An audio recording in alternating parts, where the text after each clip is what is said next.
आज चाळीसगाव कृषी उत्पन्न बाजार समितीमध्ये सर्वसाधारण 85 ते 9 हजारापर्यंत तुरीचे बाजार चांगले आहेत आणि शेतकऱ्याला हाच भाव कायम राहावा अशी अपेक्षा आहे.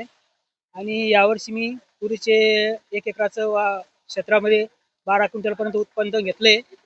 विक्रमी उत्पन्न आहे आणि भावही चांगला आहे आणि पुढेही समाधानकारक भाव राहावा अशी अपेक्षा आहे. या ठिकाणी शेतकऱ्यांची बऱ्याच मोठ्या प्रमाणामध्ये तुरीची या ठिकाणी आवक सुरू झालेली आहे.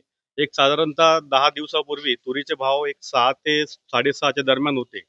पण ह्या 8 दिवसामध्ये तुरीच्या भावामध्ये अचानक चांगली तेजी आलेली आहे. याचं कारण म्हणजे यावर्षी तुरीचं उत्पादन खूप कमी झालेलं आहे आणि कंपन्यांची मागणी जरा जास्त वाढलेली आहे.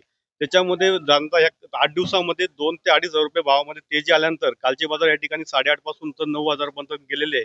त्या कारणास्तव अगोदरच उत्पादन कमी झालेलं आहे आणि भाव वाढल्यामुळे शेतकऱ्यांमध्ये समाधानाचं वातावरण त्या ठिकाणी निर्माण झालेलं आहे. आता शेतकऱ्यांचा एकंदरीत कल जो आहे तो पुढच्या वर्षी तुरीकडे जास्त होईल असा एकंदर अंदाज या ठिकाणी वाटतोय. त्याच्यामुळे शेतकऱ्यांमध्ये समाधानाचं वातावरण तयार झालेलं आहे. आपलं नाव? किशोर गवळी. आमच्या या ठिकाणी कन्या ट्रेडर्स या नावाने आडत दुकान आहे. व्यापारी या ठिकाणी आम्ही.